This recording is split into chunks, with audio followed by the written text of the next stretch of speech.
एक काम करता हूँ, तुम्हें वीडियो ही भेज देता हूँ, खुद देख लेना।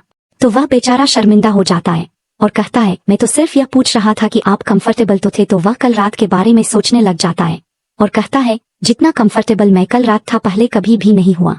जो सुनकर असिस्टेंट भी ब्लश करने लग जाता है और कहता है, सर वो आपकी दवाई मंगवाई थी, यह लीजिए। जिस पर जो कहता है, नहीं अब से मैं यह दवाई नहीं लूंगा। तो वह कहता है, क्यों? तो जो कहता है, क्योंकि अब से मुझे रात को सोने में कोई इंटरेस्ट नहीं। जिसके बाद हम हॉस्पिटल का सीन देखते हैं जहां यंग जांग का प्रेगनेंसी टेस्ट करवाने के लिए आया था और उसको कहता है कि तुम प्रार्थना करो कि रिपोर्ट में तुम प्रेग्नेंट ही निकलो।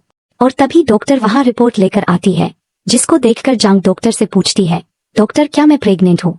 तो वह कहती है, नहीं आप प्रेग्नेंट नहीं है। जिस पर वह काफी शॉक्ड होती है और कहती है, क्या मेरी बॉडी के साथ कुछ प्रॉब्लम है जो मैं प्रेग्नेंट नहीं हुई? तो वह कहती है कि नहीं, तुम्हारी बॉडी बिल्कुल हेल्थी है और हाँ हो सकता है आपके हस्बैंड की बॉडी वीक हो, मैं प्रिस्क्रिप्शन लिखकर दे रही हूँ वो ले लेना। और वहां से चली जाती है। जिसके बाद यांग कहता है, हाँ अब बताओ, तुम तो कर रही थी कि तुम किसी आदमी के साथ स्लिप ओवर करके आई हो, बड़ी बड़ी बातें कर रही थी। अगर ऐसा ही कुछ है तो तुम्हारा पेट खाली खाली क्यों है, बच्चा क्यों नहीं? इसमें तो जांग कहती है, यह बहुत नॉर्मल बात है, कभी प्रेगनेंसी होती है और कभी नहीं। तो वो कहता है, अब बस भी करो। जांग कहती है, क्या मतलब? तो वो कहता है, मेरा मतलब साफ है, यह नाटक करना बंद करो, बहुत हो गया तुम्हारा। मुझे पता है तुम मुझसे झूठ बोल रही हो ताकि मैं अपनी सारी अटेंशन तुम पर दूं, लेकिन ऐसा कुछ नहीं होने वाला।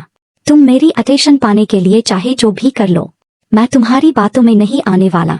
मेरी एक बात याद रखना, मैं सिर्फ और सिर्फ याओ याओ से प्यार करता हूँ और उसकी जगह कोई भी नहीं ले सकता। मेरी लाइफ में तुम तो बिल्कुल भी नहीं। अगर तुम मेरे सामने अपने सारे कपड़े उतार कर भी खड़ी हो जाओ तब भी मैं तुम्हारी तरफ देखूंगा भी नहीं। तो जंग कहती है, तुम पागल हो क्या? तुम्हें अब भी लगता है कि मैं तुम्हारे पीछे मर रही हूँ और मैं तुम्हें चाहती हूँ?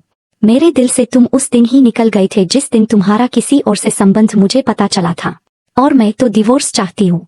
तुम ही मुझे नहीं छोड़ रहे, और अगर आज तुम मुझे डिवोर्स दे दो तो मैं एक दिन में तुम्हें किसी और से शादी करके दिखाऊंगी। जो सुनकर वह हंसने लग जाता है और कहता है, तुम्हें भी पता है कि मैं तुम्हें नहीं छोड़ सकता क्योंकि ग्रैंडपा का प्रेशर है मुझ पर। अगर वह यह प्रेशर ना डालते तो मैं तो शादी भी नहीं करता तुमसे। खैर छोड़ो, यह सब बातें। मुझे एक मंथ में ग्रैंडपा के लिए बच्चा चाहिए तो तुम ले आओ कहीं से भी। जिसके बाद जंग मन में सोचती है, थैंक यू यंग, मैं बहुत कंफ्यूज थी कि शायद मैं तुम्हें धोखा दे रही हूँ, गलत कर रही हूँ, लेकिन तुमने खुद सब क्लियर कर दिया। और कहती है, ठीक है। जो सुनकर वह फिर से हंसने लग जाता है। तभी उसको याओ याओ की कॉल आती है, तो वह स्पीकर पर करके जंग के सामने ही बहुत प्यार से उससे बात करने लग जाता है।